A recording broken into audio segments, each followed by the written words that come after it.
I declare this meeting of Port Phillip City Council open, and I welcome the members of the public that are here tonight. The City of Port Phillip respectfully acknowledges the Yellowkit Willem clan of the Boonwurrung. We pay our respects to their elders, both past and present, and we acknowledge and uphold their traditional relationship to this land. Council has a local law that determines how this meeting will be conducted. There is a time allotted in tonight's agenda for public question time. During public question time, members of the public can ask specific questions on general matters other than those relating to a topic that's on the agenda for tonight. Members of the public are only to ask a specific question and shall not provide any statements or contextual comments relating to that question. Consequently, the official minutes of the meeting will only record the question asked and any response given. The number of questions that a member of the public may ask shall be at the discretion of the Mayor. There is also an opportunity for members of the public to ask a question or make a comment on a specific item on tonight's agenda. This will be done prior to Council considering the item. We encourage questions or comments from the public that are directed through the Mayor, are not defamatory, abusive or objectionable in language or substance, but rather are presented in a spirit of mutual respect of Council and community. And we ask all speakers to abide by the directions of the Chair. If you wish to ask a question or speak to a report, please complete the blue form that's available at the table just outside the chamber and hand it to a staff member. I encourage you to limit your questions and comments to 3 minutes and to avoid repeating any points that have already been made by other speakers. Please note that all council meetings are now being live streamed. Live streaming and recording allows the community to watch and listen to meetings in real time, providing greater access to council decision-making and debate and improving openness and transparency. The live stream of this meeting is available on Council's website, and the recording of this meeting will also be available to view a few days after the meeting on Council's website and YouTube channel, and it's also available on Facebook Live. The cameras will film and record councillors at this meeting. However, care is taken not to film or record images of members of the public. If a member of the public asks a question or makes a comment about an agenda item, they'll not be filmed, but their voice will be heard in the live stream and recorded. And please note, in accordance with Council's local law, that this meeting cannot be filmed or audio taped unless permission is granted by the Mayor. And in the unlikely event of an evacuation, please follow the instructions of the Chief Warden. Councillors, we're going to go to the agenda now. First up is an apologies, and we're all here, so there's no apologies. Item 2, minutes of the previous meeting. Councillors, we've got the minutes of the meeting held on the 17th of October 2018, and they've been circulated. Are there any questions relating to these minutes? If not, can I have a motion to confirm these minutes? Councillor Simic to move, Councillor Baxter to second. I'll now put that motion. All those in favour? That's carried unanimously. Thank you. Move to item 3, declarations of conflicts of interest. Does any council have a conflict in any matters being discussed tonight? I note there are none. Item 4, petitions and joint letters. And councillors, we have one petition tonight regarding cash for containers. And we have received one request to speak to this item. I'd like to call on Mr. Mark Spencer. Please, if you could come forward. Welcome, Mr. Spencer. Please have a seat, turn on the microphone, and if you could state your name and suburb again for the record. Mark Spencer, South Bank. Sorry, just over the border. All right, so 3 minutes. Honourable councillors, thank you so much for the opportunity to speak tonight. I am, as you can tell, not from around these parts. My American accent, I appreciate after the events of today in the States, being able to come along to a democratic process like this and actually have my voice be heard on a matter I care very much about. So the petition you've kindly accepted, that I've now got the opportunity to speak to, is one I do care about quite deeply. I've recently had the opportunity to start going along to beach cleans along Port Phillip Bay. And honestly, the people I've met down there at these beach cleans give me such inspiration and hope, and I've met a lot of great friends through that activity. Honestly, I would much rather have those people have that time back to do other things. Cleaning up the beach and cleaning up the bay are cyclical tasks that are resulting from everyday behaviors of all of us. We're all using unrenewable, unsustainable resources and disposing them of in ways that don't make a lot of sense. As we all know here tonight, Victoria is the only mainland state in Australia without a container deposit scheme, and we have seen from other states that has a huge effect in reducing the amount of plastic rubbish that ends up on beaches and in waterways. And as Port Phillip Council, where a lot of your revenue and natural beauty and amenity is generated from the bay, I think the care of the bay is something that you'd all naturally be very interested in. I'm sure that a container deposit scheme is something you've all thought of, you all have opinions on. I understand it's not something that the council could do in their own right. However, I am asking that if the council is in support of such a measure for the state, that a formal declaration of such support be given to the state government. As I understand currently, the state government position is a container deposit scheme is unnecessary. Now, I'm sure a lot of you here are, I know you, Deputy Mayor Gross, are a member of Beach Patrol. I know a lot of you spend your time cleaning up the bay, and I know you know this is a real issue. So I would just kindly ask that you would consider that motion. Thank you. Thank you, Mr. Spencer. Councillors, do you have any questions for the officers on this item? Councillor Simic? I'm wondering whether officers can inform Council whether Council has any pre-existing positions or positions on container deposit scheme. Mr. Walters? Through you, Madam Mayor. Council currently does not have a formal position on container deposit schemes as it stands, and obviously, as Mr. Spencer said, the current government have not expressed favour for it. However, the Minister D'Ambrosio advised that the Victorian government is keeping a keen eye on the New South Wales scheme to learn from the issues they've faced, and has foreshadowed that should that government be returned in the upcoming election, councils would be consulted should a scheme be proposed. The Coalition also does not currently support a CDS in Victoria, as I understand it. Thank you, Mr. Walters. Councillor Simic? Thank you, Mr. Walters. And to follow up, the officer's recommendation is for us to receive the petition and provide a response at a future council meeting. Would you be able to let us know what steps we'll take in addressing and reviewing the petition, and when we might accept for this to come back to a council meeting? Through you, Madam Mayor, we anticipate that December the 5th would be the time when we would come back with a report. There's a bit of research that needs to be undertaken by officers to provide a comprehensive response to this question.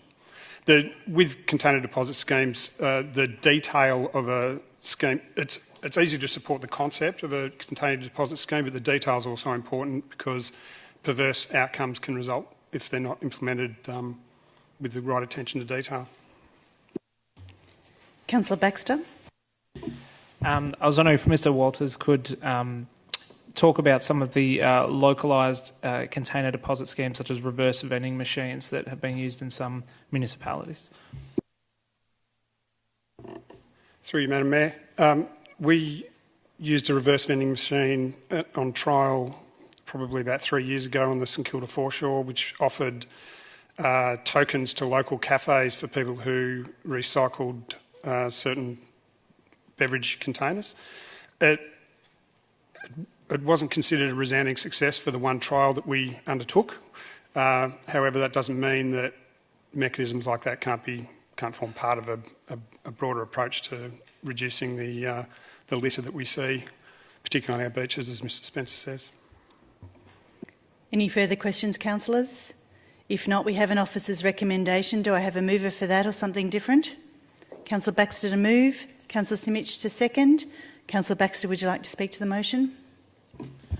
Look, only to say that I'd definitely like to thank Mr Spencer for bringing this petition to us and all the people who signed it. I do think it's a really important issue. It's an issue on which our state has failed to take leadership. We hopefully at a local level can take leadership in a number of ways, whether or not it's this advocacy or other types of advocacy that we have taken in the past, particularly around plastic bags, which I thought was really powerful at the time. We really have committed ourselves to doing something about this, and whether we do more or whatever is a decision for council to make, but I'm very proudly standing in favour of reducing plastic pollution and doing everything we can to do so. Councillor Simic. I wholeheartedly support Councillor Baxter's comments and also want to add my thanks for coming and thank you, Mr Walters, for responding to some of the questions. I look forward to this issue coming back to the Chamber on around the 5th of December and for us having a further discussion and a more detailed discussion about whether in fact there are steps that Council can take beyond advocacy to address some of the opportunities that a container deposit scheme would provide for our environmental care in the area. And also for our community. So thank you, Mr Spencer. Would anyone else like to speak to the motion? If not, I'll put that motion. All those in favour? That's carried unanimously. Thank you. Item 5, which is the sealing schedule, and councillors, we don't have any documents that require sealing tonight. Now, I'm going to go to a special topic tonight, which is the presentation of awards. And prior to public question time, pursuant to Council's meeting procedure local law, the CEO has requested, and I've given consent to, the adding of an agenda item to the meeting tonight relating to presentation of an award under our Living Heritage program. And this is all about Dot Elsom. Dot Elsom is sitting in the front row there, third in, councillors, so that you can see who she is, and we have some pictures to go up on the slide. So our council values people just as much as places. And this is why I'm delighted to present Dot Elsom with a Certificate of Appreciation for participating in our Living Heritage Oral History program. This program is one of the ways we can recognise people within their lifetime, who are active in the community and whose knowledge and way of life enhances our sense of place and history. Dot Elsom more than fits this bill. Her memories of growing up in the C.H. Anderson Bakery in South Melbourne and of family, social community and school life are fascinating and truly bring this era to life. Dot paints a compelling picture of what South Melbourne was like during the Depression, as well as recalling fun moments such as visits to South Melbourne Market, which is still here to be enjoyed.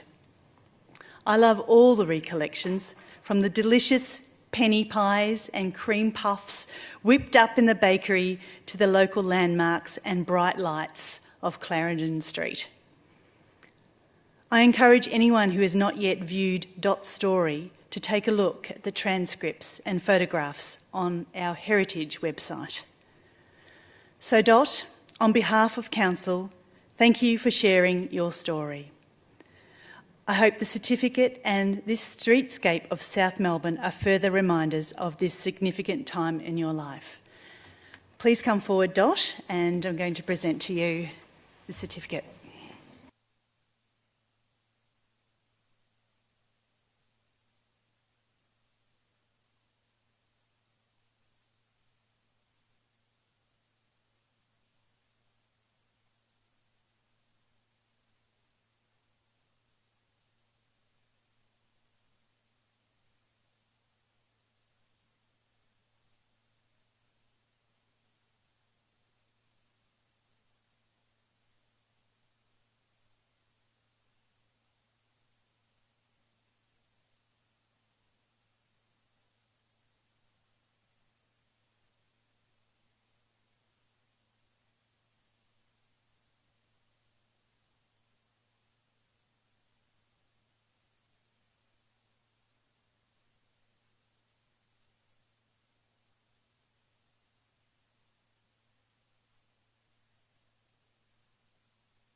Okay, now we'll go to public question time.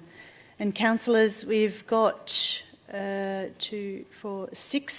people that have requested to speak.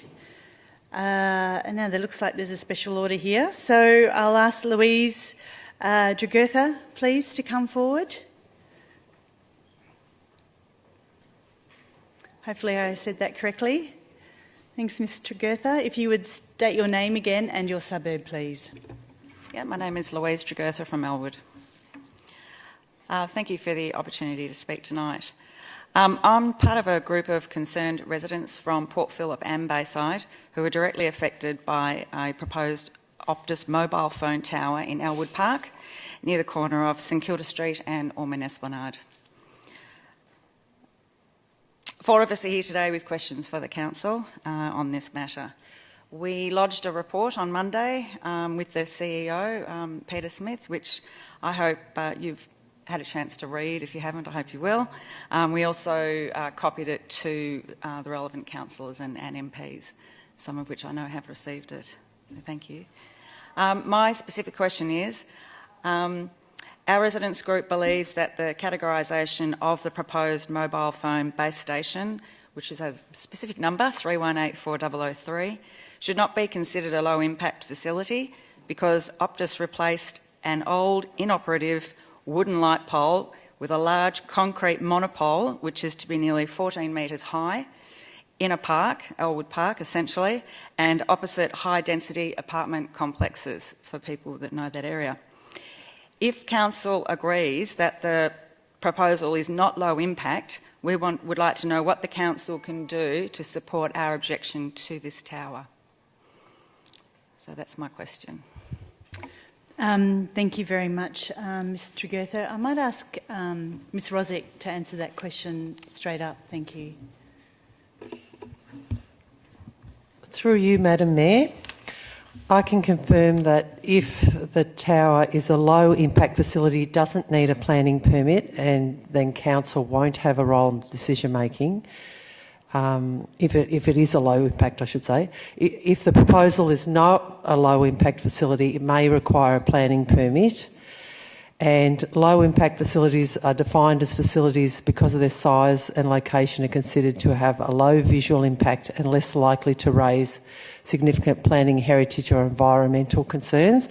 However, and I need to add that small telecommunication facilities do not require permission from state and local government if they fall within the exemptions of the Commonwealth Government telecommunications.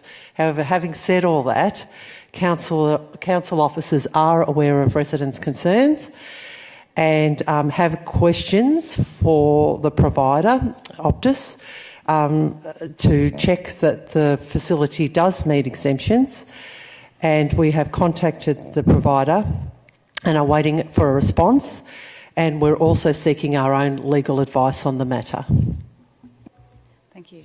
Thanks, Ms Rosick. Thank you very much. Okay, thank you. To Ms Rosick.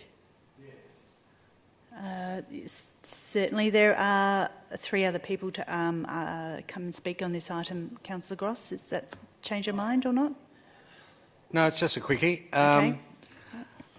I just want to know whether we can get some advice about whether it's ionising or non-ionising radiation from this facility. Take that on notice, though. I think that's probably pertinent. something you could ask in councillor question time, but... Oh, okay. Thanks very much. Thank you. Dr Anne-Marie Barajar-Rohan. Welcome. Thank you. If you could state your name and suburb, please. My name is Dr Anne-Marie Barajar-Rohan. I'm from Brighton, but I'm directly impacted by the proposed Optus mobile tower. I'm part of the group. My question is related to the precautionary principle, so I'll just contextualise it a little bit. Telstra has known since 2004 that there are health risks associated with mobile towers, but doesn't want the public to know about it. And I guess Optus is in the same position.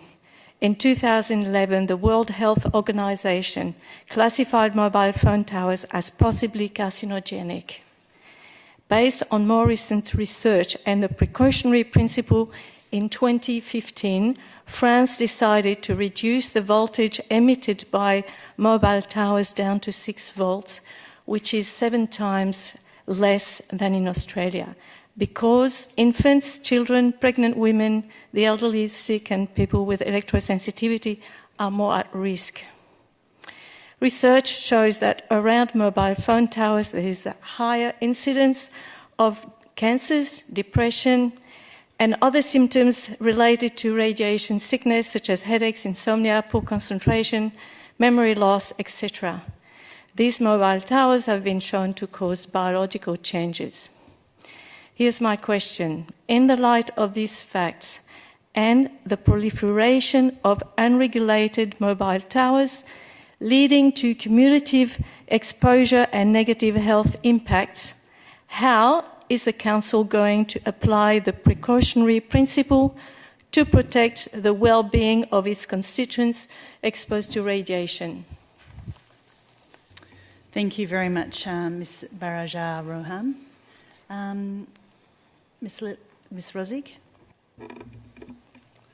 Through you, Madam Mayor, we received the application through our planning department, and as you could imagine, council planners do not have expertise in emissions and must rely on relevant expertise and information from Commonwealth Government.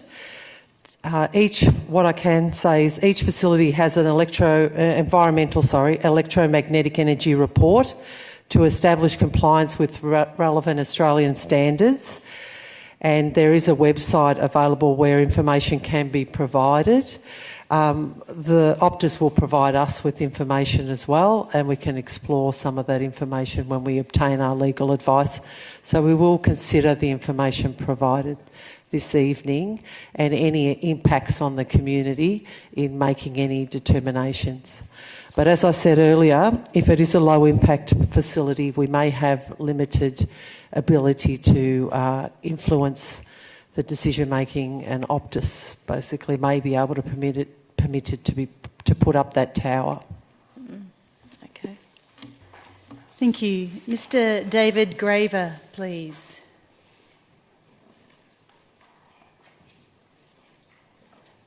Welcome. Thank you. My name is David Graver. I'm from Elwood.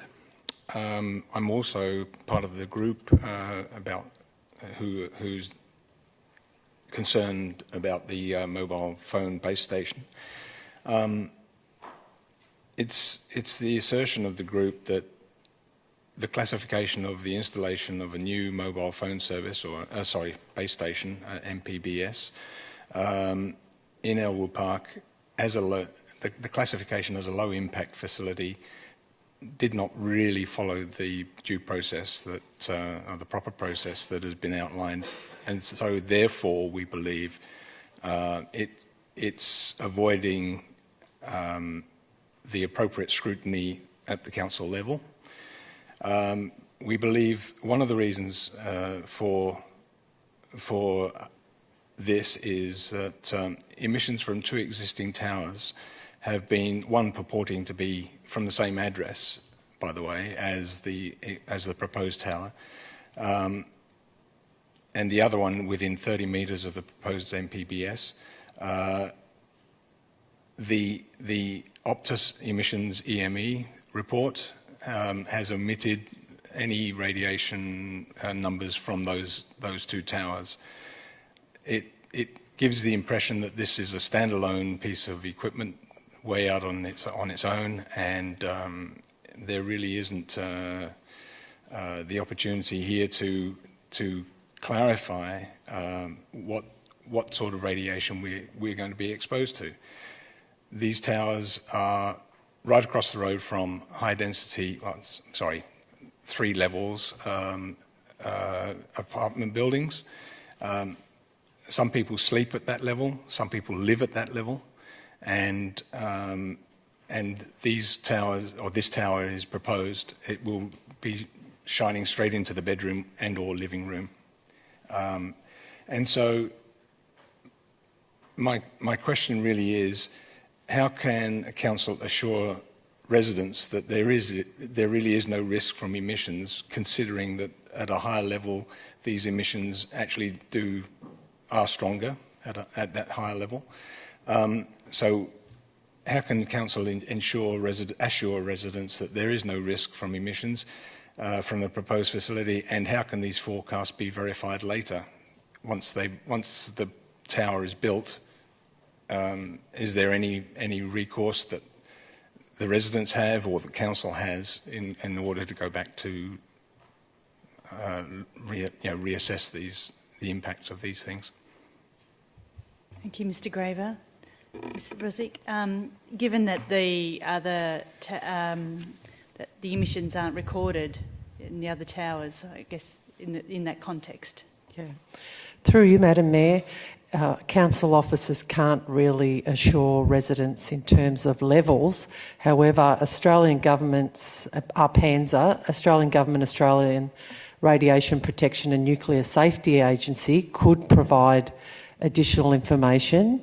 We know that the report we've received states that the maximum level for this current tower at this site is 3.58% of the public exposure limit, so it's quite low. But as I said, we are endeavouring to organise a session with Optus, and we will ask if we can invite the community to be able to have their questions answered as well. So you may be able to have an opportunity to have your questions answered directly by the provider. And once again, I do encourage you to speak with the federal government. We're happy to provide that website and facilitate those conversations. Okay, thank you. Thank you. Mr. Noel Gilchrist, please. Oh. Noel, yes. Is that right? Oh, my apologies. Hello. Apologies.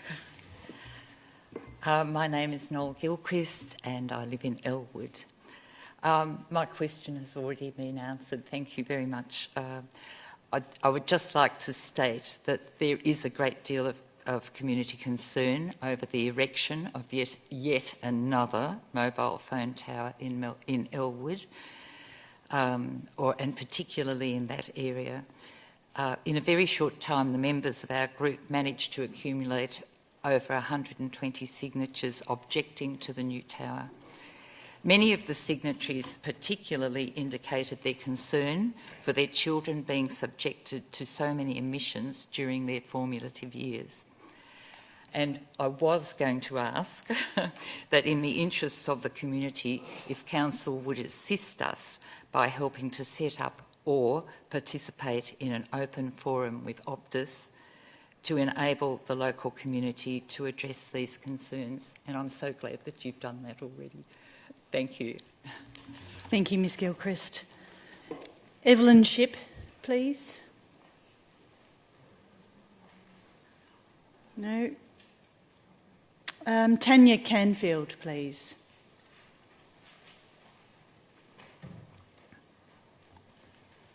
Welcome, Ms Canfield. Thank you. You could state your name and suburb again for the record, please. Okay. So my name's Tanya Cantfield and I reside in South Melbourne. So thank you, Mayor, for allowing me to come and speak in public question time and fellow councillors. So the reason that I'm here this evening is to talk to you about some concerns that I have and the community in South Melbourne about an asbestos exposure from the old 3AW site at 41 to 49 Bank Street, South Melbourne. That address happens to be directly opposite where I reside in South Melbourne.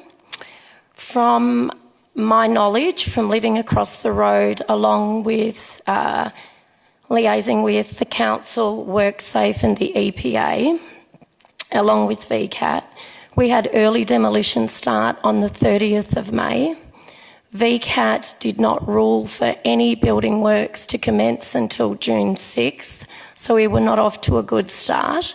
No hazmat precautions were taken.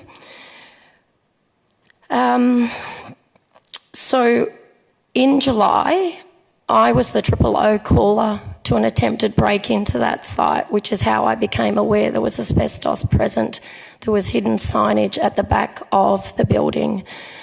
I approached council about why my building was not notified of that asbestos demolition, and I was referred to WorkSafe, and the legislation is a little bit of a grey area that we did not require to be notified, living approximately 25 metres across the road from that. The other thing that we had to do as a building of 175 apartments, because I am also part of a body corporate committee, so we took it upon ourselves to notify all residents and owners within our building tower of the asbestos risk and exposure that we had received inadvertently. We also sought consult with Dakin head office about what should we do in relation to air conditioning and heating use. So from early July, my entire building has been on instruction to not open your balcony door, not open your window, not use your heating or air conditioning unit. I myself, as an owner, started air quality control testing and dust sampling and soil sampling and a variety of things to try and establish how much of exposure our building had actually been placed. We did not, on the days I tested that, it did not show asbestos at that point in time. But our entire building has not been tested nor cleared.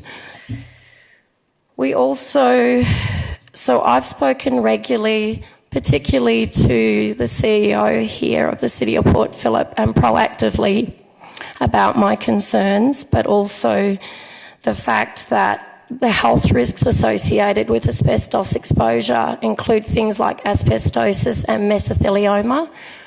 We will not see those health concerns in the short-term future. That unfortunately could be what we see 5, 10, 15, 20 years from now. One of my biggest concerns is that despite notifying all the government agencies of my concerns and requesting that a full investigation be undertaken, not only by WorkSafe, the EPA and the City of Port Phillip Council, that did not happen. And we still have the problem that the site as it currently sits, so it's fully demolished now. It's open, it's exposed, the building rubble and materials as it currently sits, and I did forward this report to the City of Port Phillip Council. We've got asbestos opposite my home and nothing is being done. So my question to the council is, where are we going from here? Because ongoing exposure from May 30th and still today, every single day, is not acceptable. Thank you, Ms Canfield. Ms Rosick, there's still rubble at the site. How can that be cleared? Who should be clearing that? Through you, Madam Mayor, my understanding is that the demolition has been completed and the site is surrounded by a fence to prevent entry.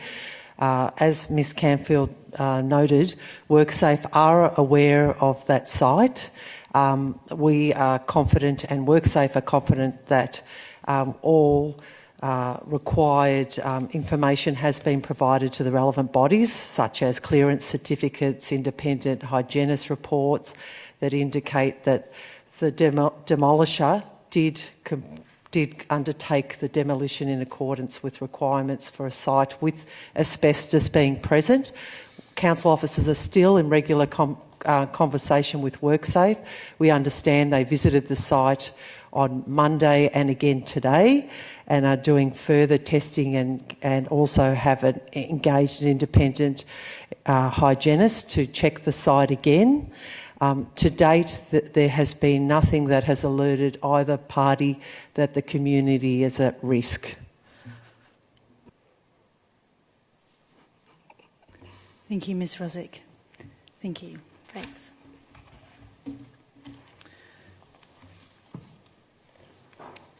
So now we'll move to councillor question time. Councillors, do you have any questions of the officers? Councillor Pearl.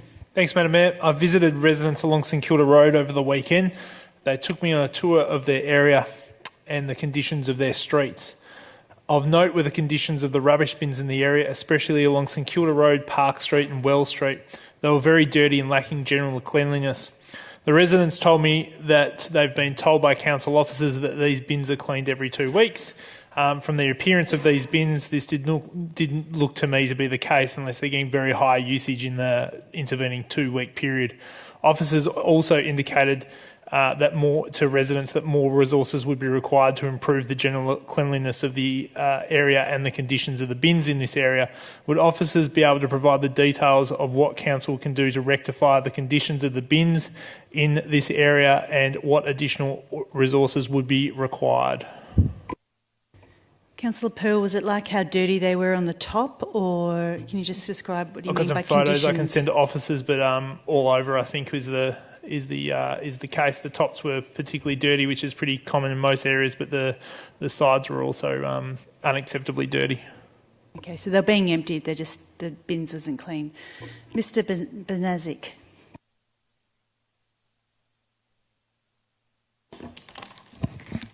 Through you, Madam Mayor. In relation to the cleaning frequencies, the 2-week cycle, I'm not clear where that information emanated from. We are deploying resources to do some bin cleaning and additional polishing of bins through a range of sites. At this point in time, we're not looking for additional resources to do that. We're looking to free up and make our operations more efficient to achieve this. I'm happy to get the specific details and have a closer look and then provide some further information. Thank you very much, Mr. Benazik. Councillor Crawford. I'd just like to follow up on some of the questions around the mobile tower in Elwood. Given that there is conflicting science on whether these cause actual issues and that we are in contact with mobile phones a lot closer than we'll ever be with mobile towers, I guess I would, as part of that, can we see what the comparison is if we're getting information back about the emissions between whether a mobile phone is more going to affect you more than a tower across the road? So that, I guess, it's more an ask. Is that a possibility in the information that you'll be seeking? Through you, Madam Mayor, we're happy to get some more information for councillors if they would like in terms of the impact of mobile towers on health. We would have to seek that once again from the federal government agency, but happy to do that if you'd like. And a follow-up question, I'm not saying I'm in support or otherwise, but even if council was to be of the mind that we would be supportive, we really have no, other than writing a letter, we have no actual legal or any way of actually influencing this policy, do we? Through you, Madam Mayor, if it's a low-impact tower, that's correct. Obviously, there are high standards, and we would want to be assured that the tower was low impact and that complied with standards. So we'd still do our due diligence as council officers, but you're correct, the authority most likely won't sit with us.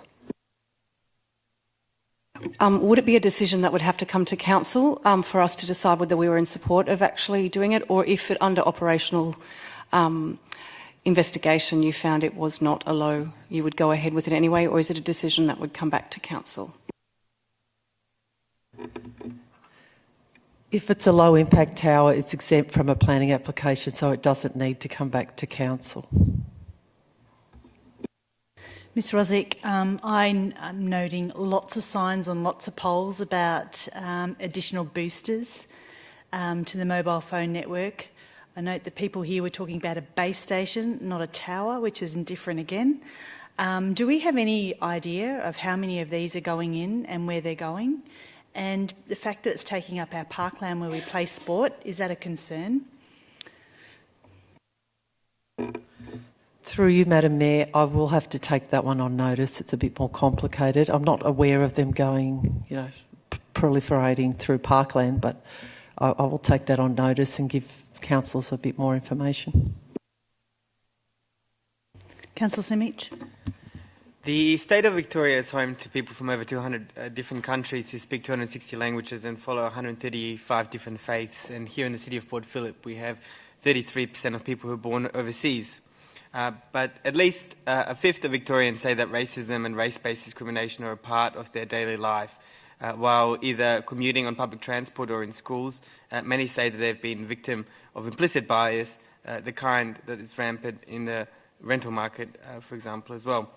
I've been contacted by organisers of the Stand Together Against Racism rally, which is happening this Saturday at 2 o'clock in front of the State Library, hoping that Council can make a resolution reminding our politicians that their words and actions have potential to increase vilification and deepen institutional racism, that words and actions can damage Indigenous people, African communities, and combined with anti-migrant, anti-refugee and Islamophobic racism in our community, produce a more toxic racist environment.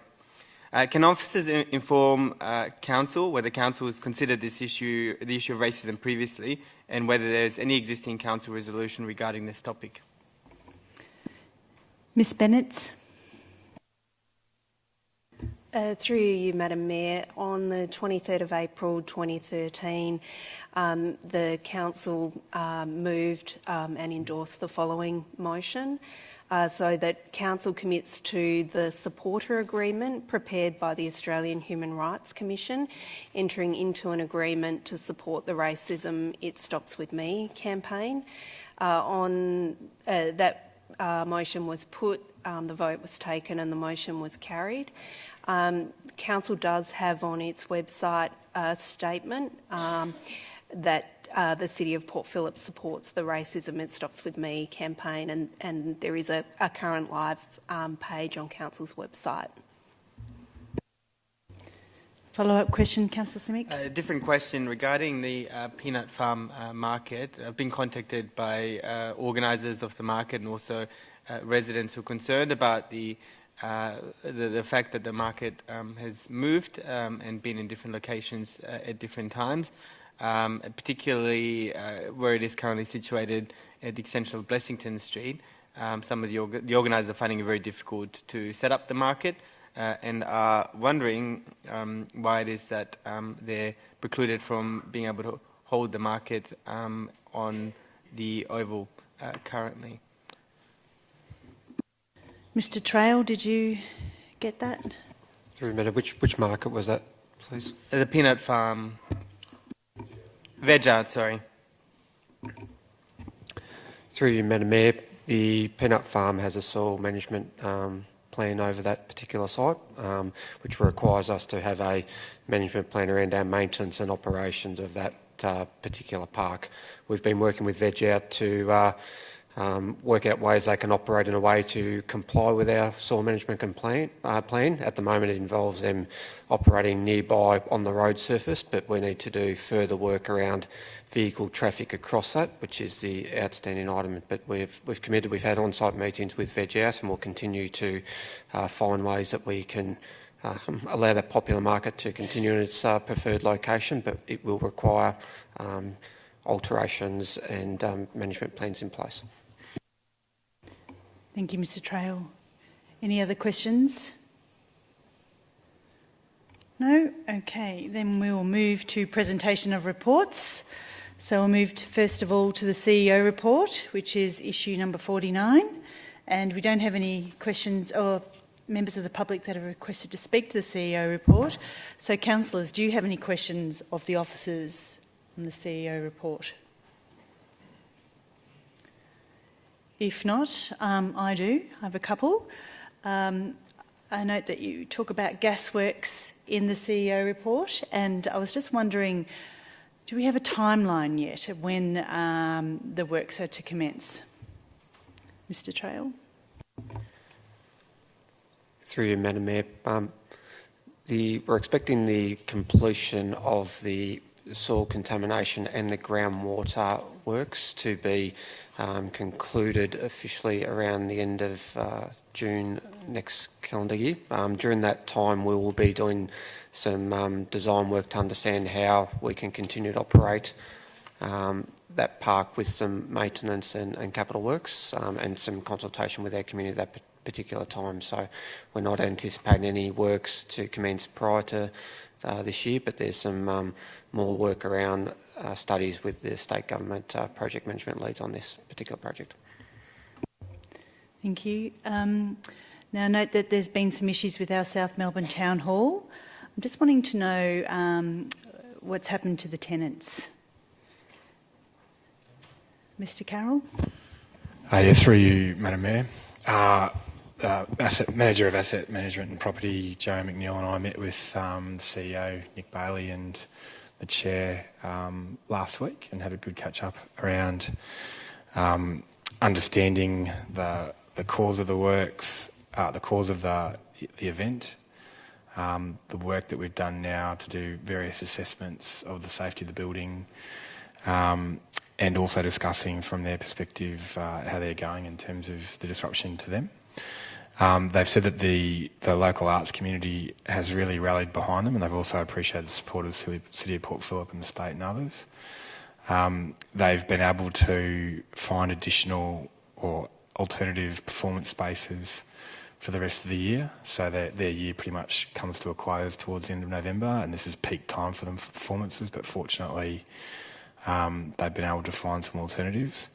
And I can't quite recall the actual place that they found accommodation, but they have found accommodation until the end of the month as well. And we're now working with them to provide them with assurance that the building's safe to reoccupy and get them back into the building by that time. Thank you, Mr. Carroll. I note there's another item in the CEO report about assessing the benefits of an integrated model in the Farrar Street School now. So this is just 1 year after it's opened, or not even. I'm just wondering, why are we doing it now? What are we hoping to achieve? Is it late or is it early? I'm sort of baffled by that. Through you, Madam Mayor.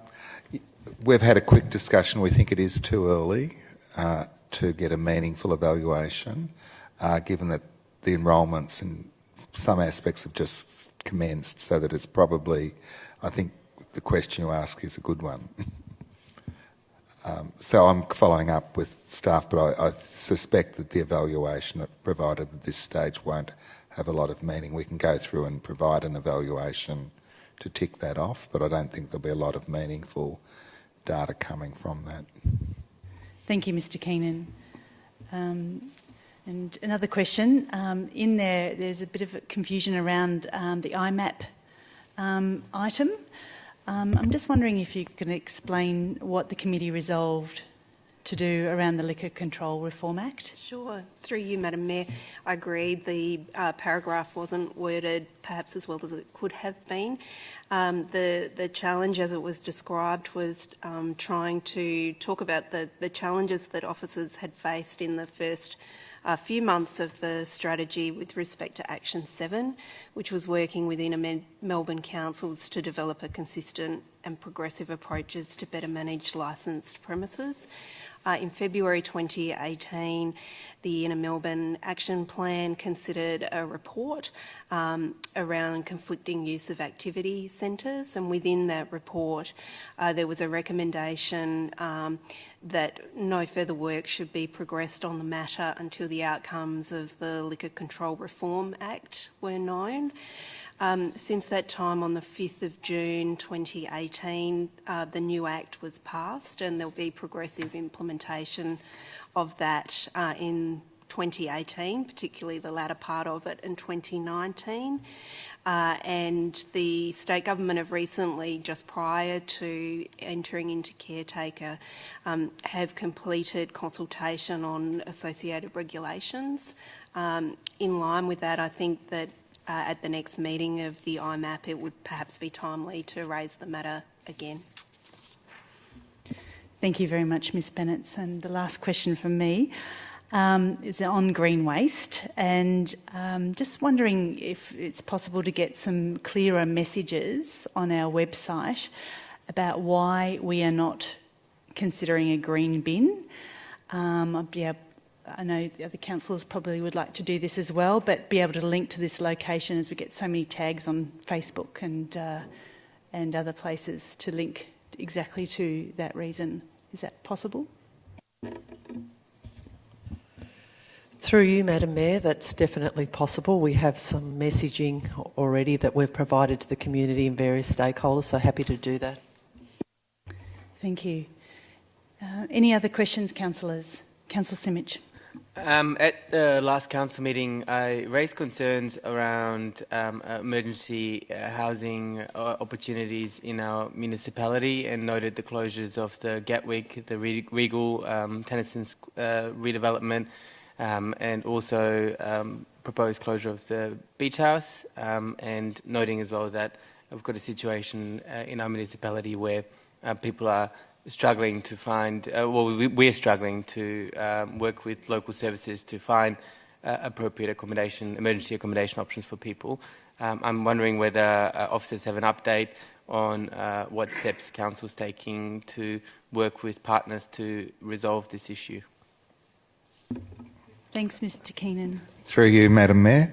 We're working actively to work with the community sector in the first instance, but then the wider community to develop the homelessness response for the city, which will be primarily targeting the 90 rough sleepers that we've found and connected with.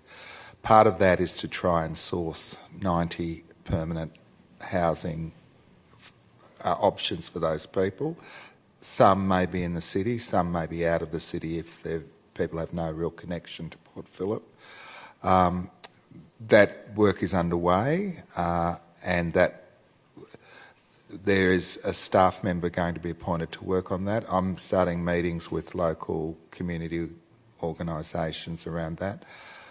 Without preempting it, I suspect that the approach will have to have two prongs. One will be about service coordination, that is underway.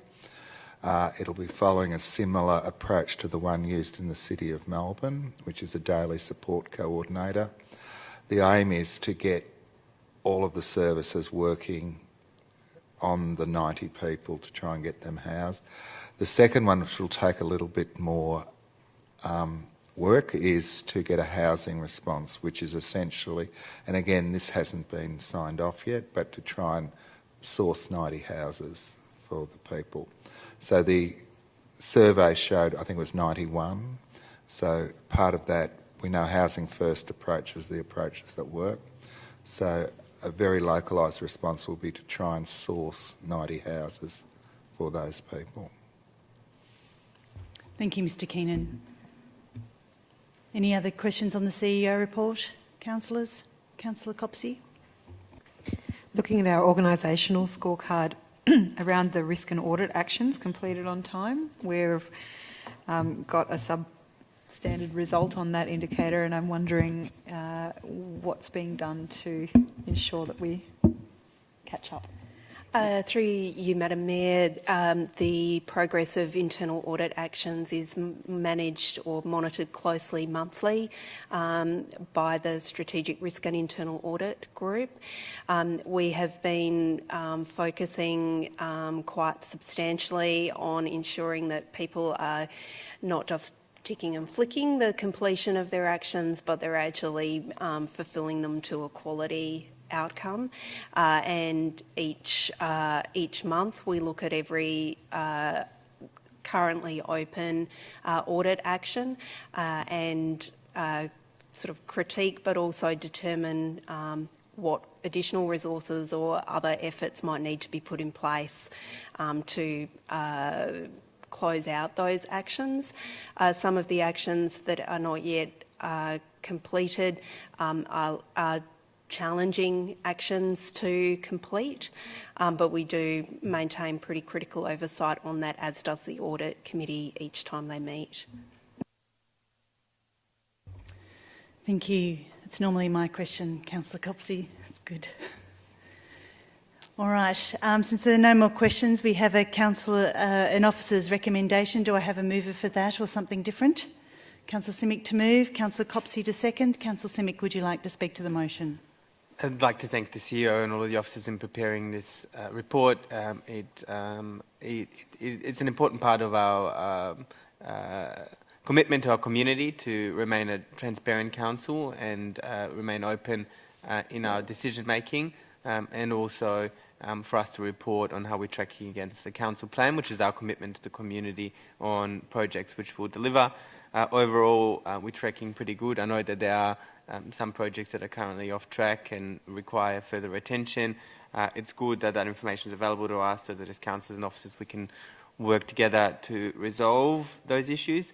But overall, it is very heartening to see how well we're tracking as a council, and it's largely to the work of all of our staff. So thank you to everyone for preparing this report and for the work that you do. Councillor Copsey, would anyone else like to speak to the CEO report, this motion? I will. I'd just like to say, congratulations to the officers for putting in the actions from the strategies on the CEO report. I think this really ensures the transparency and that we report on the progress. It's really great to see. I'd also like to say congratulations on Direction 2, on the transport one. All actions are on track.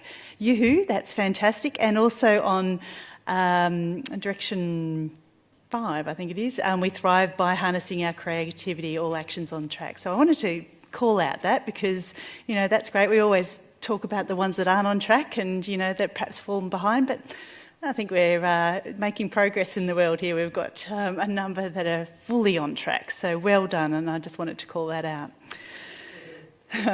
Councillor Simic, would you like to close? Then I'll put that motion. All those in favour? That's carried unanimously. Thank you. So we'll move to item 9.1, Council's endorsement of Everybody's Home National Housing Campaign. And we don't have anyone that's requested to speak. Well, thunder. It's a sign. Councillors, do you have any questions? Councillor Pearl. Just a question about, can you tell me about the organisation itself and the basic due diligence you've done on the organisation? Is this organisation a company? Does it have a board? Who have we met from the organisation to verify that what they do is legitimate and what their interests are pure?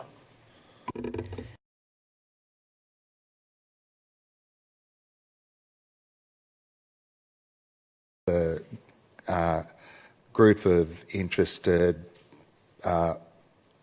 incorporated organisations and churches and other bodies interested in affordable housing. It's on the website. You'll see most of those that have contributed financially are almost all of the, I think all the organisations involved in homelessness and housing: Salvation Army, Mission Australia, St Vincent de Paul, Launch Housing, whole range. Most of the housing providers as well, so such as Housing First or Port Phillip Housing Association as it was.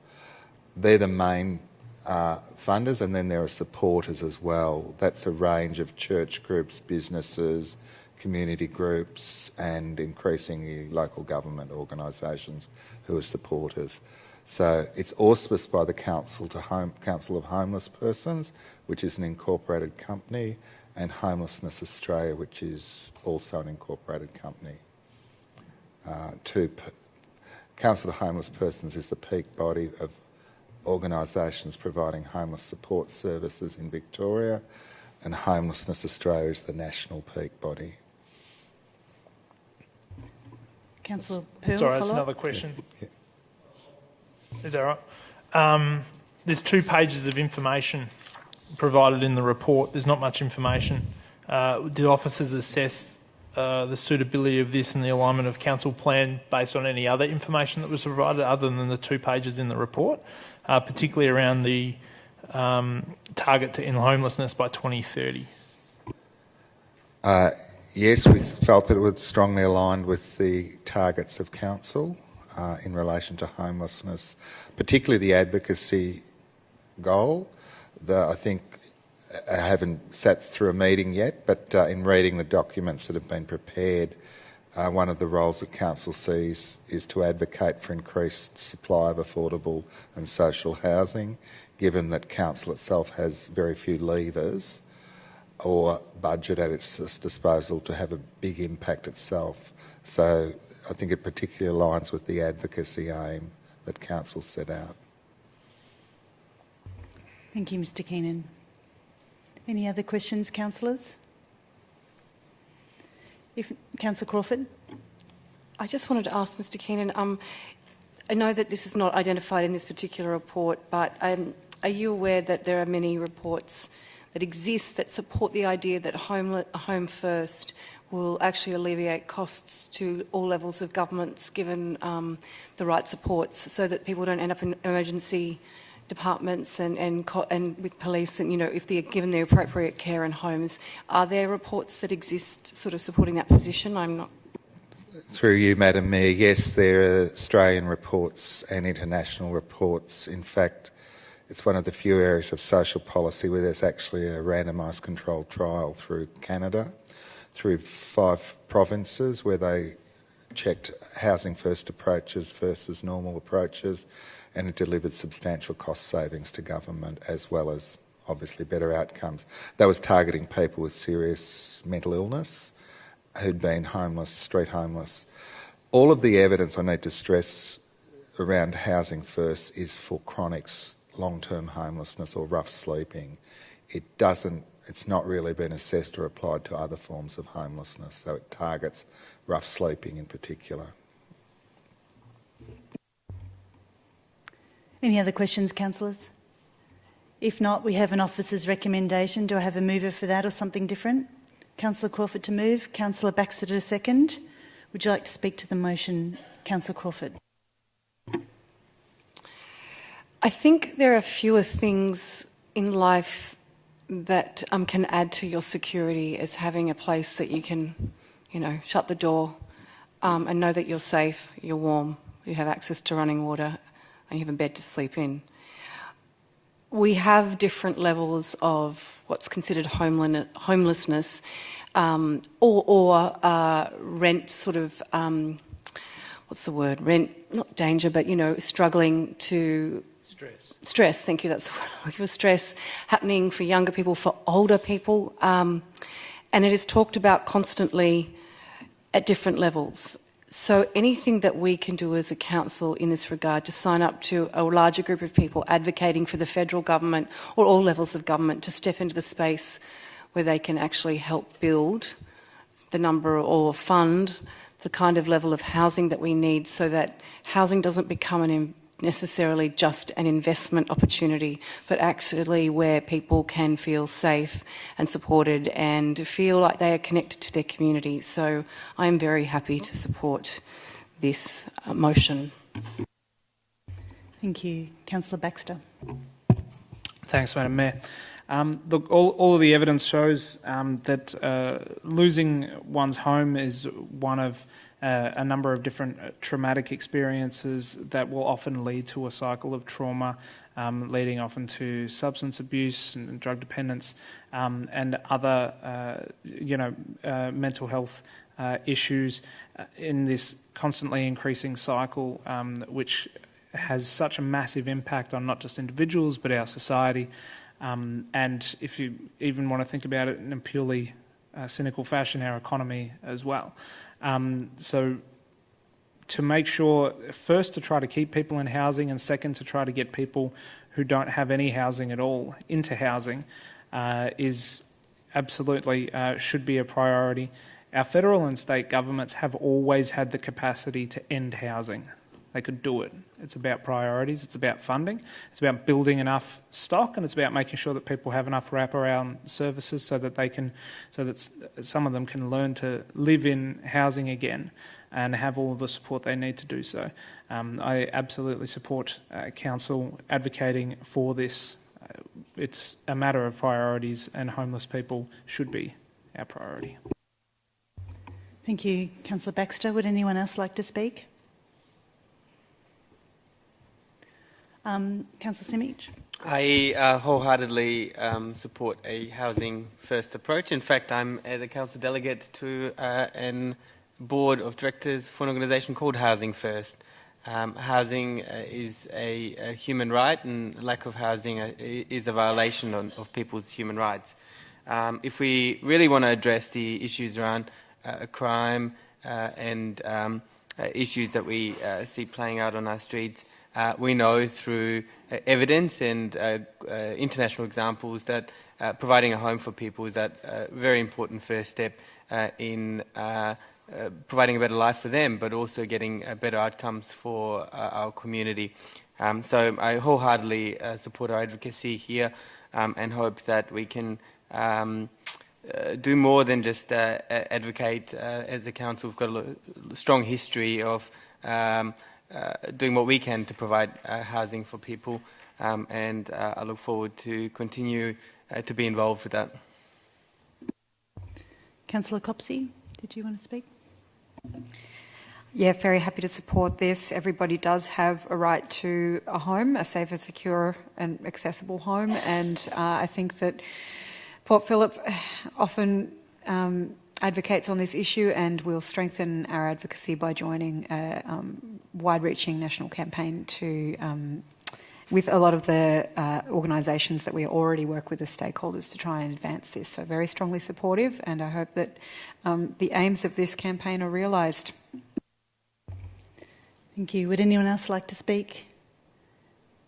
I'll also speak. Just want to thank officers for their advice. I was quite interested to hear what you'd had to say about this campaign. I too thought we should be a supporter, so I appreciate your recommendation. I came across this campaign when I was volunteering at Sacred Heart Mission.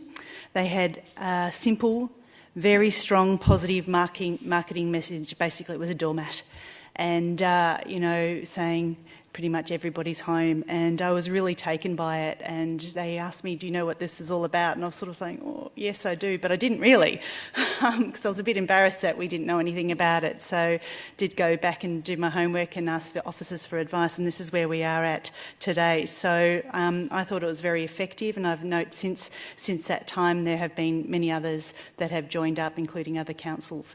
So I think we should be a supporter, and I'll be supporting this motion. Councillor Crawford, would you like to close? Then I'll put that motion. All those in favour? That's carried unanimously. Thank you. We'll move to item 11.1, which is the Elster Creek Catchment 2018 Action Plan Quarter 3 update. And we have 3 people that have requested to speak. First of all, Mr. Jeffrey Love, please.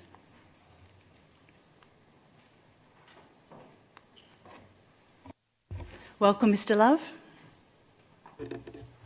Thank you, Mayor, councillors and officers. Jeffrey Love of St Kilda, and thanks for this opportunity to address you tonight. This is regarding the Elster Catchment reports, oddly enough. Now, EFLAG appreciates the efforts and support of the City of Port Phillip in its aims to mitigate flooding in Elwood.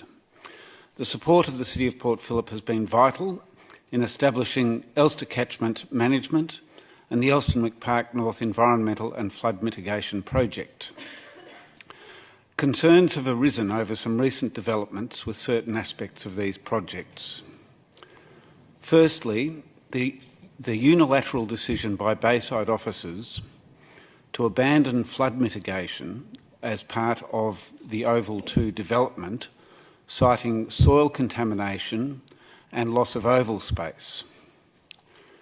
Regarding soil contamination, the contamination is low grade and can be moved within the park and capped with clay or grassed over, but that hasn't been considered.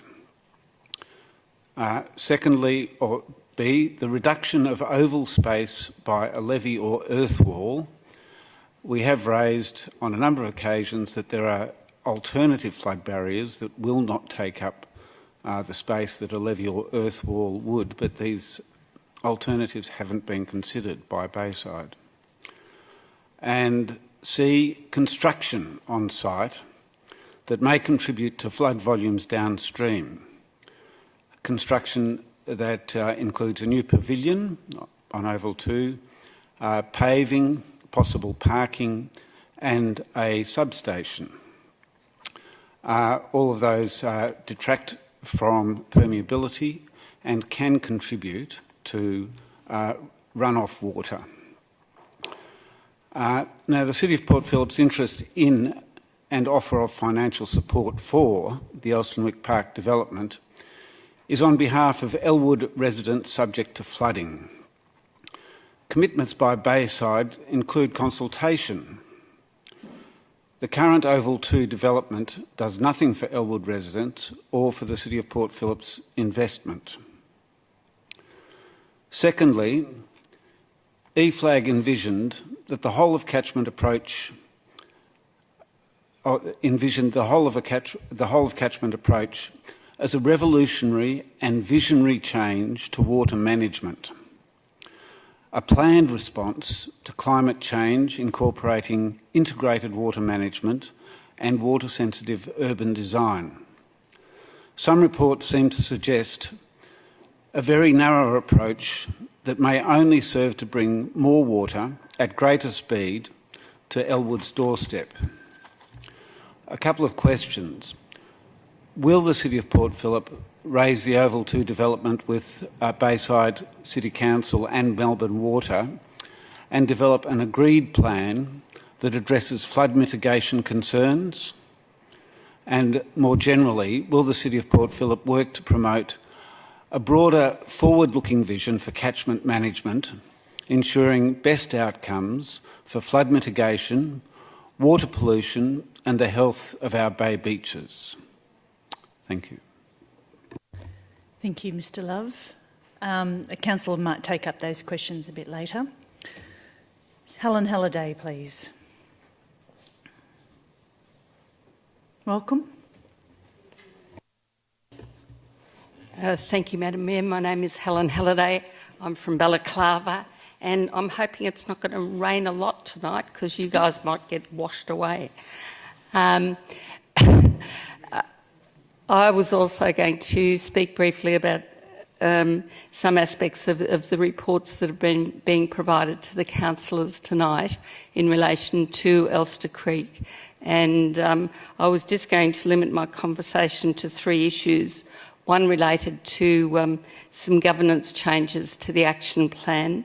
One related to what's described as the Hansen report, which relates to planning issues for the catchment. And the third one follows from each of those, which is about resourcing. In relation to the action plan, there's a governance proposal to make some alterations to the way in which the action plan implementation structure operates, and I would like to suggest that somebody takes a careful look at it, because it's described as an Elsternwick Park. It comes under the Elsternwick Park as being the major descriptor, whereas in fact, as I understand it, it's intended to mainly deal with a sub-project which relates to the old golf course area. So I think it should be made clear that is the intention, because the outcome appears to be that Bayside Council would have a governance over it, which may not be in the best interests of what you're trying to achieve at a catchment level. That's one thing. Secondly, I think probably the most important and relevant information that was provided in the package of material relates to the report which goes under the rubric of the Hansen report, which I think is actually planning and infrastructure. And it seems to me that is also an important document that's going to take, and it has a number of actions which I believe need careful thought and would require a lot of implementation, which I guess comes to my the second part of that, which is, however, there is no assessment so far contemplated about the way in which all the streets, drains, roads and non-permeable surfaces, which are owned by council as opposed to private developers, are going to be incorporated into the overall catchment plan. So I'd certainly like to see how the council proposes to take up that issue. And finally, with all the recommendations that come out of that report, of which I think there's about 20, I do wonder about the resourcing and whether or not the model that's proposed of having different people working with their own organisations is actually going to work. And I'm wondering whether or not there is a better model that the officers could be putting forward to how that might be more effectively done. Thank you, Ms Halliday. Councillors may take up those questions on your behalf. Shall they? Well, I hope so. I will if they don't. Yep. And Mr Isaac Herman, please.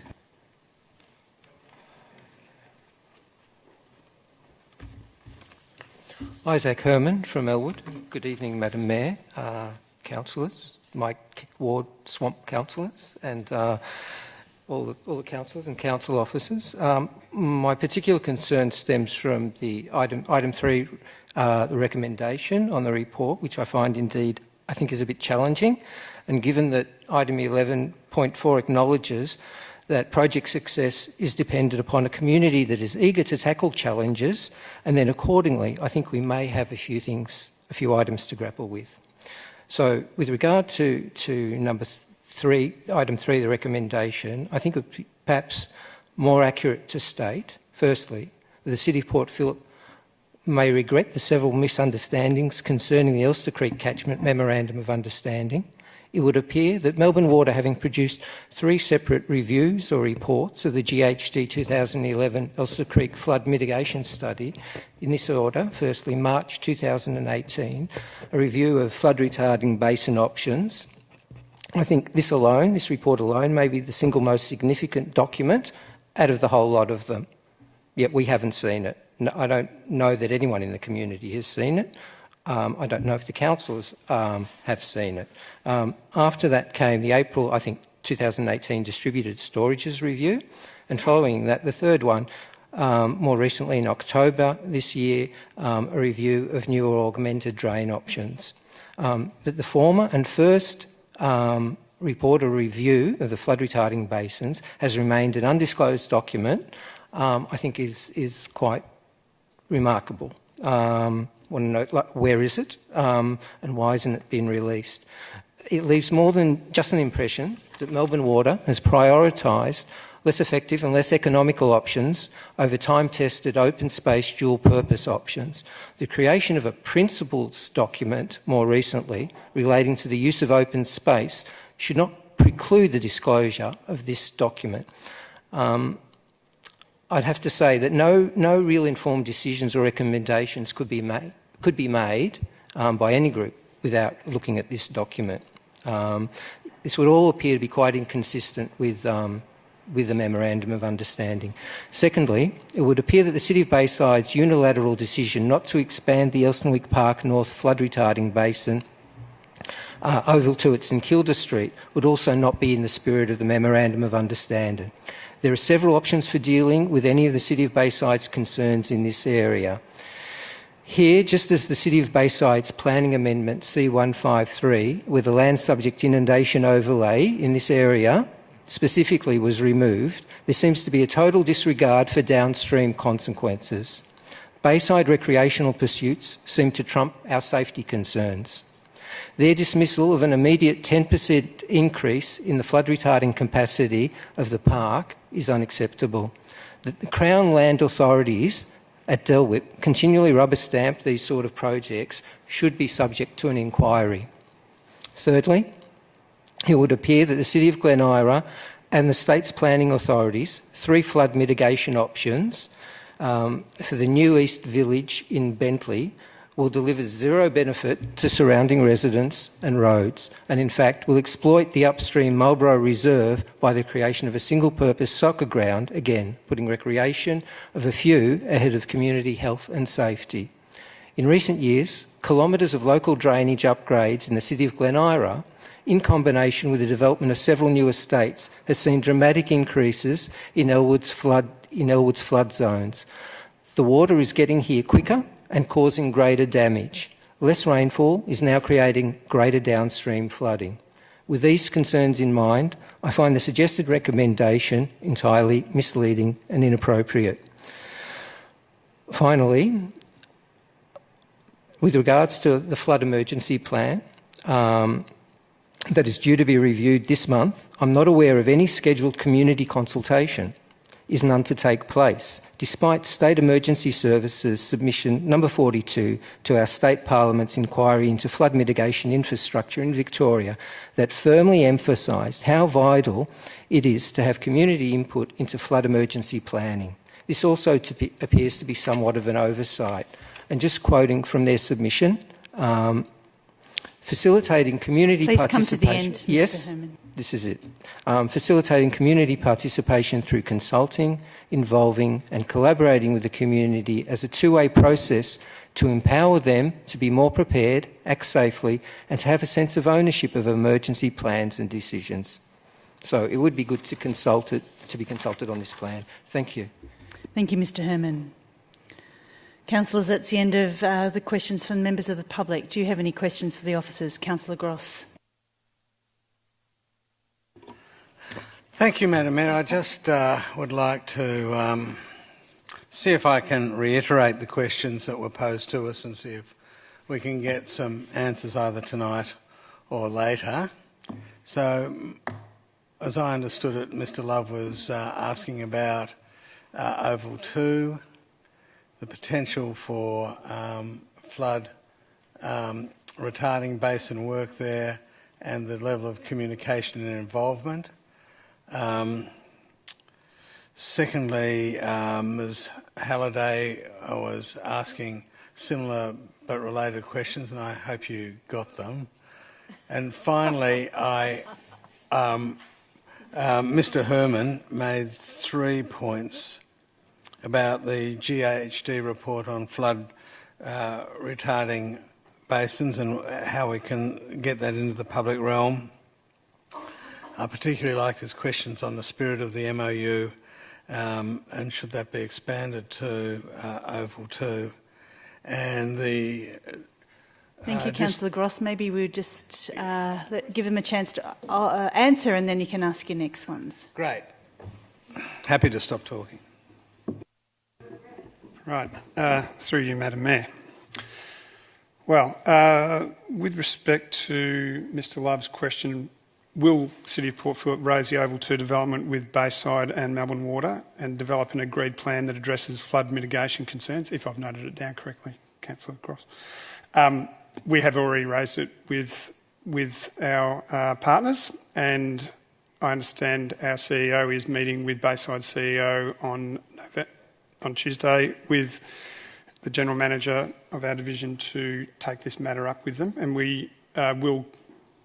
It's worth noting that Bayside's current works do not preclude future works, and we will continue to work together in partnership with them to try and achieve the outcomes that the community is calling for. Mr Love's second question was around City of Port Phillip working to promote a broader vision for catchment management, ensuring best outcomes for flood mitigation, water pollution and the health of our bay. It's worth noting that the Elster Park North project is looking at broader environmental issues beyond flooding, so water pollution and the health of our bay are included in Bayside's considerations for the work around redevelopment of the former golf site. At Council, we are part of the Dandenong Creek Catchment Integrated Water Management Strategy process, so that is promoting a broader forward-looking vision for this.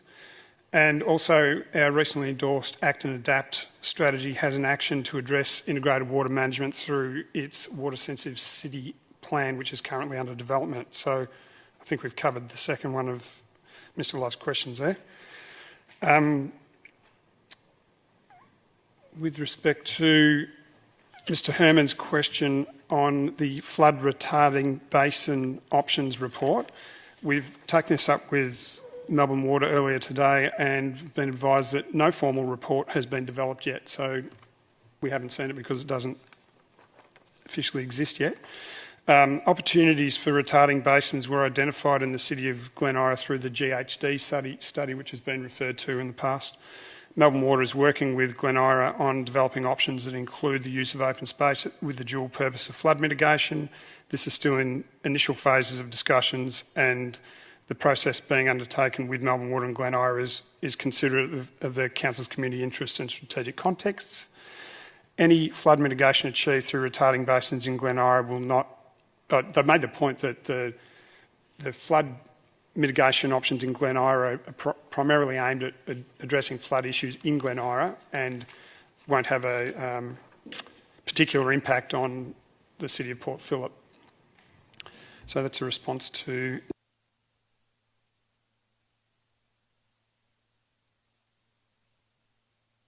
Oh, okay. The governance structure around Elster Park referred to in the report. On page... I think it's the second page of the action plan, Ms Halliday is referring to the structure that shows the steering committee overseeing, which is the CEO's forum, looks at two different streams of activity, one at the Elster Creek catchment level, which doesn't preclude any discussions around Elster Park North, and that's why it is being taken up in that forum.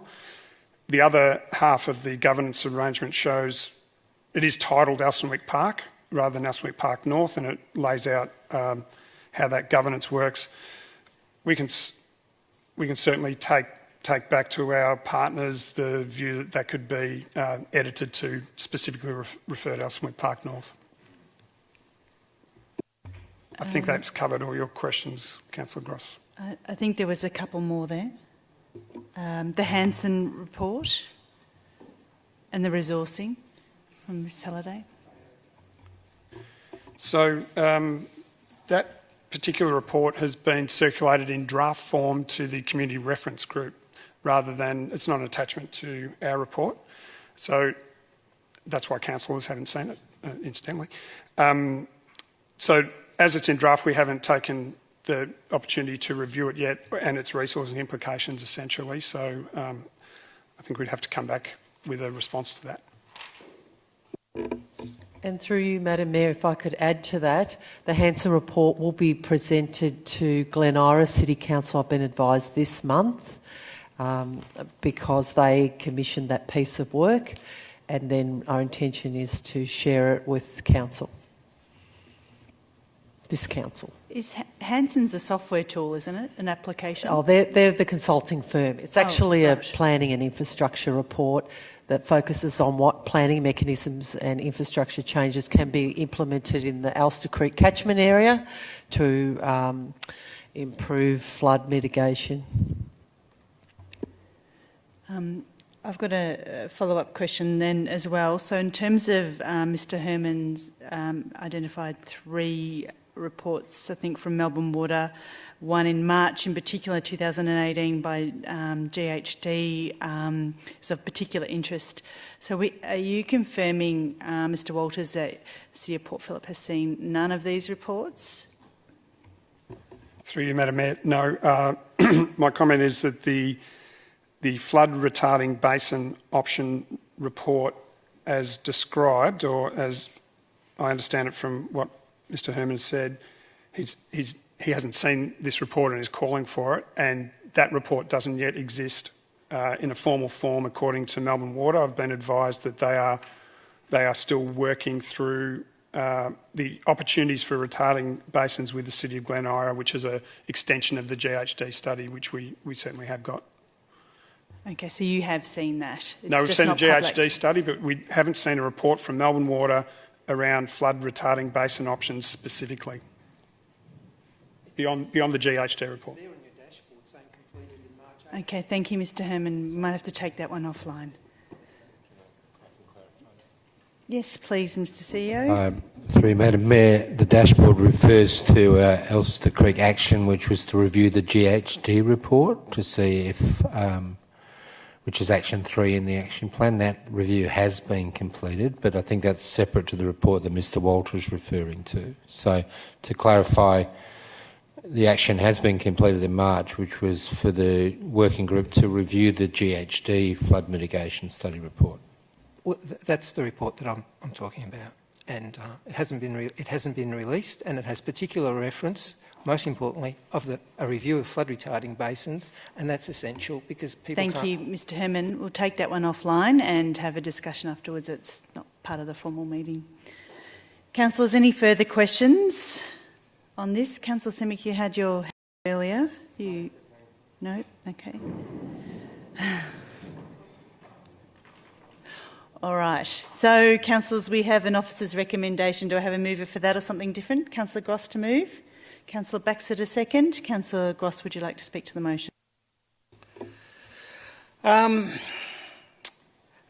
Look, you all know that all the swampy councillors are completely obsessed with this issue, and that obsession was made more manifest yesterday with that rain event that was not perilously close, but very, very close to causing significant flood damage in Elwood. And so it's just a spooky timing issue. The first thing I want to say is that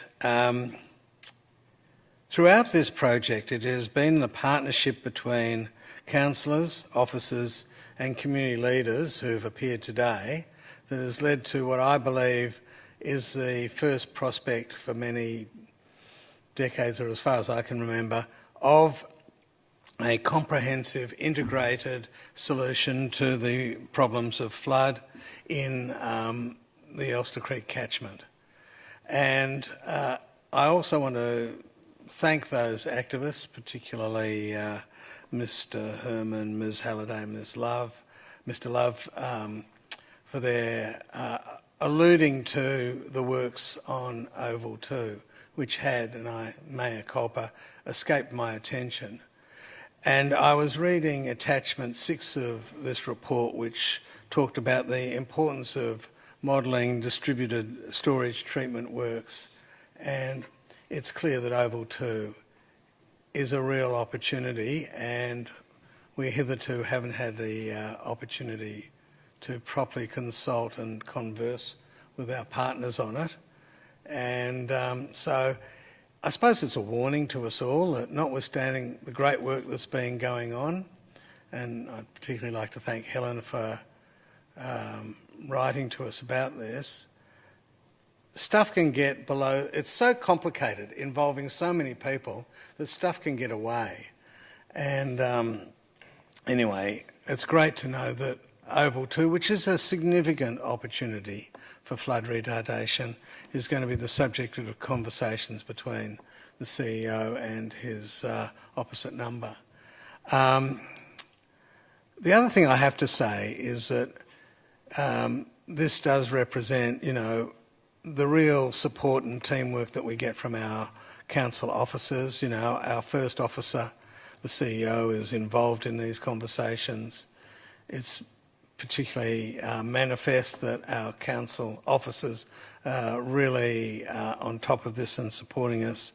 So I'm happy to move this resolution, which notes that this complicated joint project that's going ahead with our neighbours and our colleagues at the state level is on track. I'm also realistic enough to note that it will fall off the track and that we need the community to assist us to find various reports that haven't emerged yet from the bowels of the bureaucracy to make sure that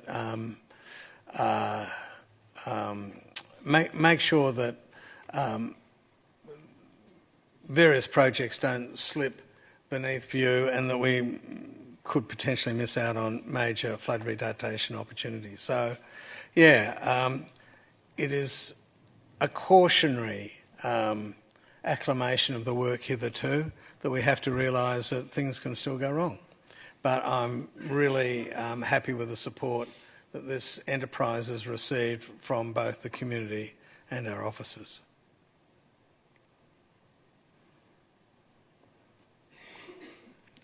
Yep, Thank you, Councillor Gross.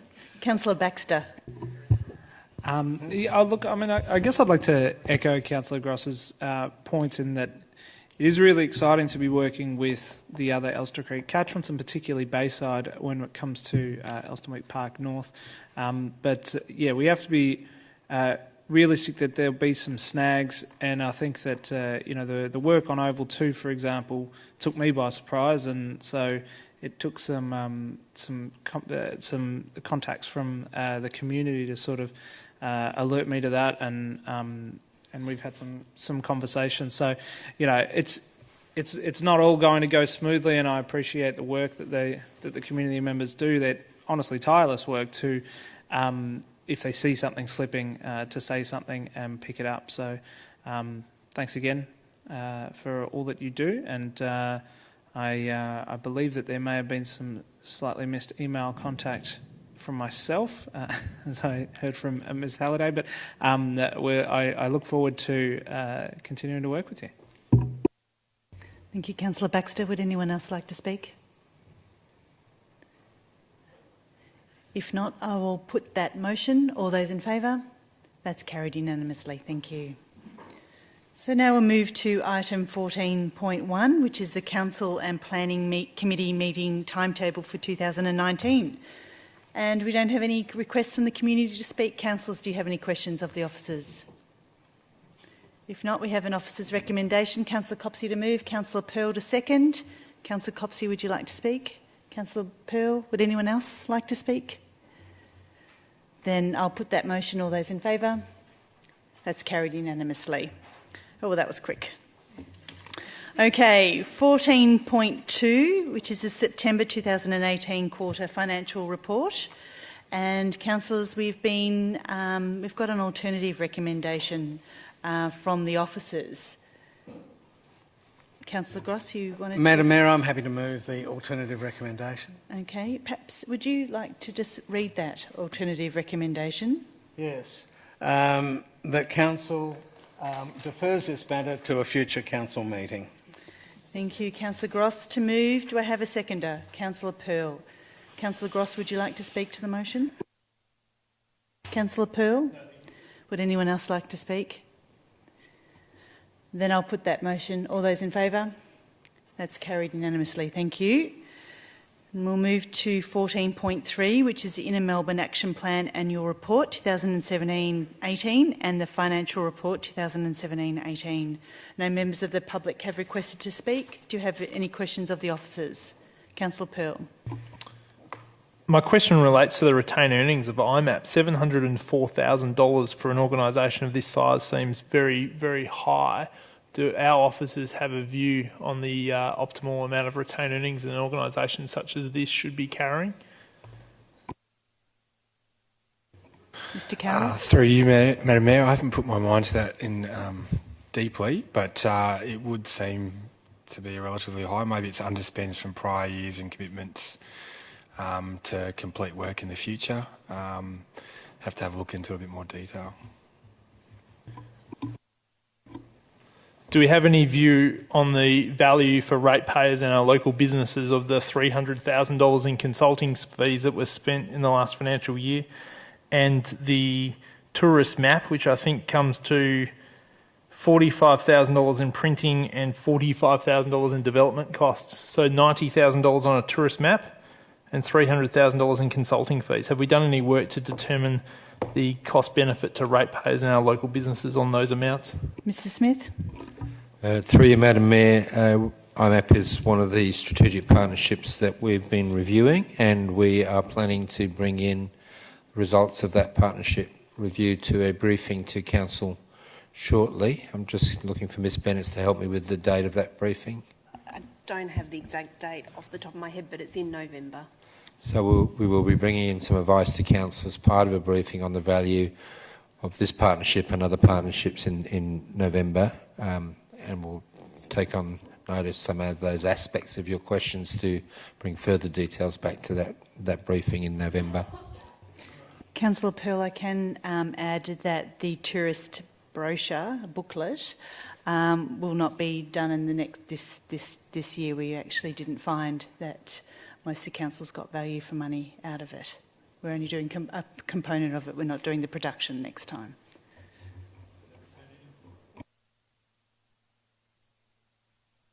Any other questions, councillors? If not, we have an officer's recommendation. Councillor Pearl to move. Do I have a seconder? Councillor Copsey to second. Councillor Pearl, would you like to speak to the motion? Councillor Copsey, would you like to speak?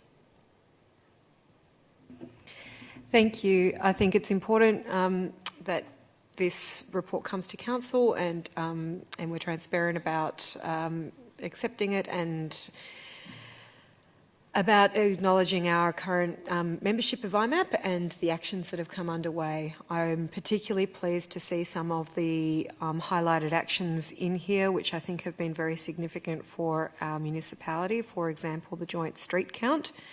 I understand it was the first time that there's been a coordinated street count around inner Melbourne, and I think IMAP is important in addressing some of the issues that we know don't stop at municipal boundaries and coordinating action across the inner metro councils.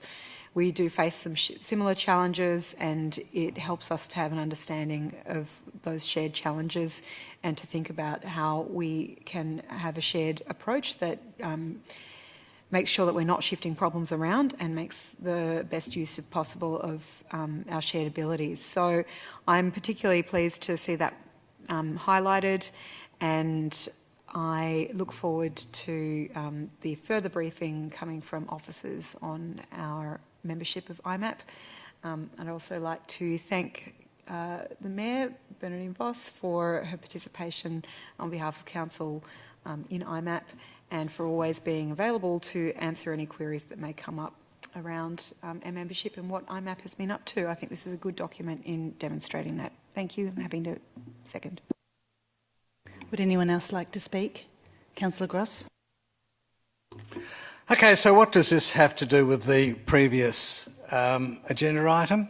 Well, they both involve, an agglomeration of councils, contiguous councils that are trying to use scale economies, and the fact that certain things don't respect municipal borders no matter what fancy signs we put on our borders. So, and I think IMAP's really on the improve. I really believe that. But it is true to say that when it was created all those years ago, there was more smug self-congratulation than achievement. And the difficulty with these agreements which try to stitch together councils of like interests but different political views and different makeups is that it's difficult. And so I'm happy to support this officer's recommendation. I'm happy to speak in favour of IMAP as it's currently travelling, and I'm also happy, as we saw, that we have to have eternal vigilance, and particularly I appreciate Councillor Pearl's forensic analysis of the accounts, just to make sure that it's not a dead letter. It's easy for these arrangements to slide into uselessness, and really for Melbourne there are so many issues that are shared across the inner Melbourne area. I looked at one thing that really took my eye, which was the sporting fields and recreation policy. We share all of those issues, all of the same pressures, all of the same opportunities, and it's incumbent on us to make this work, whereas in the past, this and other collaborations at local government level have been more about fancy documents than fancy achievements. But I think IMAP's on a good path. I think that's probably due in no small part to the trenchant advocacy of our Mayor. So, yeah, I'm feeling good about this. And I urge us all to vote for the officer's recommendation. Thanks, Councillor Gross. Would anyone else like to speak? Before I give it back to Councillor Pearl, I'll also say that I'm really passionate about metropolitan collaborativeness, particularly around the councils and sharing. And, you know, the IMAP has done some really good stuff. It's done some average stuff too, and, you know, that pretty much falls to the wayside. But I have to say, you know, the street count was, you know, an idea that was raised really by our council, and, you know, got all the councils up and got state government funding. And for the first time, we actually have done a joint count, and, you know, hopefully this will roll out every couple of years. The affordable housing component, based upon land trusts, you know, perhaps not going anywhere fast, but Clue, you know, the land use planning mechanism database, that's going somewhere, and you know, City of Melbourne's doing well. The wayfinding, well, this has taken an extraordinary amount of time, like 6 years at least, that I know of, and but right now we're rolling out across all of the IMAP councils and more, the same signage, so which is based upon, you know, London. So now this is the PTV council, so everyone has a I don't know, a particular way of doing things, and it'll be legible no matter where you are, wherever you've come from in the world. You'll be able to see the same symbols and know what that means. So I actually think that's big.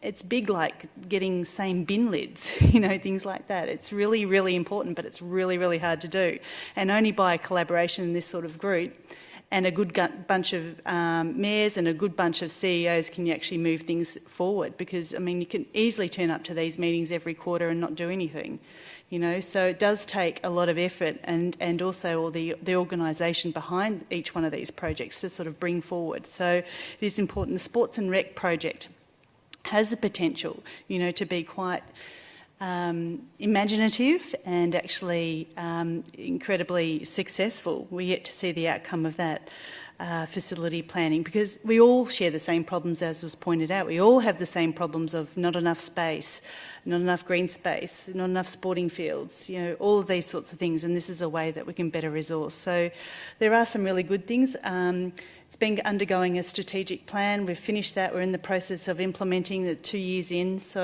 it's yeah, it is good. I do encourage the organisation to look critically at whether we're spending time and resources on things that we don't need to. But at the same time, it is very important to look bigger than ourselves at other councils and collaborate, and this is one way of doing that. So I'll endorse the motion as well. Councillor Pearl, would you like to close? Happy to endorse the report. Obviously, there's more improvement required in IMAP, and I think that's been talked about here. I'd like to see the organisation do less and get a better result, and I think you're seeing that. To give you some context, the street count that took place, the cumulative council contributions was only slightly amount more than the logo, catering, the annual report generation, 5,500, and the website. So I think that contribution of those councils at $20,000 to the street count achieved a whole lot more than the logo design and the $5,500 on the annual report we're approving here tonight. Any organisation that spends that sort of money on an annual report, which frankly no other than the 5 councils which are members of the organisation, has to question what it's doing. So its goals are very admirable, but most of those goals are shared by the councils. Perhaps this organisation needs to narrow down and focus on smaller things that it achieves and has a much bigger, wider impact. But we'll look at that in future briefings. It's sitting on a ton of money, and going forward, I would like to see that money returned to ratepayers so we can get on with our strategic plans, unless they can justify similar small-scale initiatives that have very big impacts, such as the street count, etc.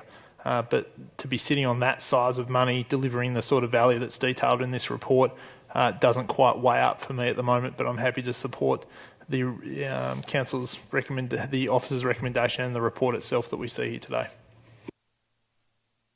Thank you. Then I'll put that motion. All those in favour? That's carried unanimously. Thank you. So, we've finished our presentation of reports, so we'll now move to item 15, which is notices of motion, and we don't have any notices of motion tonight. So 16 reports by council delegates. So before I ask for any particular reports from council delegates, we might have some information to be given by some of the councillors tonight about what they're up to. So, Councillor Bond? Yes, just like to advise Council that as of tomorrow, the 8th of November, I'll be taking a leave of absence in order to concentrate on my state government campaign activities, candidates. So I'll be back on this will be the 25th of November once the election is over. Thank you, Councillor Bond. Councillor Simic? I also wish to advise the Chamber that I'll be taking leave from tomorrow, the 8th of November, until the 25th of November, as I'm running as a candidate in the state election for the state seat of Albert Park. Thank you, Councillor Simic. Councillor Copsey? I'd also like to advise the Chamber and the public that I will be taking leave from tomorrow until the 25th of November to stand as a candidate in the state seat of Brighton. Thank you, councillors. I'd just like to say thank you very much, for taking leave of absence. I think it is a good governance step by you, and I'd like to wish you, on behalf of all of the councillors, wish you all the best in your endeavours for the state election. Councillor Gross? Sorry? Are you doing a last-minute nomination? Reports by councillor delegates. The MOV State Council was held. We put up two motions. They were both actually very well passed.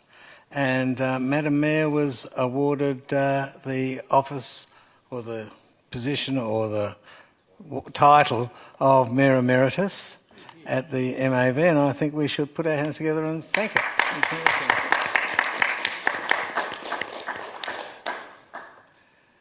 That's me. Do we have to call it something different now? No, just genuflect. Okay. So I just want to report as the council board member of Gasworks that currently, I think to the 11th, they have the From Nature, which is the sculpture exhibition in the actual grounds of Gasworks, and I went there last Saturday and it's pretty spectacular, so definitely worth taking a look. Particularly my favourite was the owl that is landing in the park. It's very beautiful, but there's lots of really interesting designs. There's also some fabulous, while you're there, check out some of the artists that are there regularly, using in all of the artist spaces there. And the other thing is that they held a fundraiser recently for a new Australian work, a play called Become the One. So it's been developed by Gasworks and will premiere there in January. Thank you, Councillor Crawford. Councillor Baxter. I'll be brief. The Association of Bayside Municipalities recently held an all-day session at the MAV offices in the city on a number of different things, but most of the day was taken up with discussions about beach renourishment, which is really important to the city of Port Phillip and to really pretty much all of the beaches, certainly on the eastern side of Port Phillip Bay, as they all need regular renourishing. So it was a really good opportunity for myself and our staff to have a good line in, not only with other councils of the ABM, but also with a state department that is managing this and how we can feed into our priorities for the renourishment program. Thank you, Councillor Baxter. Councillor Brand. Since we're saying a bit for the places that we represent in certain ways, I would like to report on Lyndon. I'm a member of the Lyndon board, and they have Lyndon has finally moved back into the building a couple of months ago, but I had a board meeting there, and it was great to be back in the building. The inaugural exhibition there was an exhibition by the artist Julia DeVille, and it has just been absolutely fantastic. The acclaim that it has had and the responses from people from, well, it just appeals to everybody so amazingly strongly, from very, very young to very old. And it's an amazing exhibition, and unfortunately it is finished. But yes, it is. It was just fantastic, and the setting for it. Julia DeVille has actually waited for years to actually have this exhibition in Linden in a Victorian building because it sort of fits in a certain way, and it's just anyway. It's been a beautiful thing to see that relationship of art and publicly owned facility going together so brilliantly and so happily, newly renovated and looking pretty good. Thank you, Councillor Brand. Okay, that looks like it's it. So item 17 is urgent business, and are there any urgent business? Is there any items of urgent business? No? No. Item 18 is confidential matters, and we don't have any confidential matters tonight. So there being no further business, I declare the meeting closed. Thank you. Good night.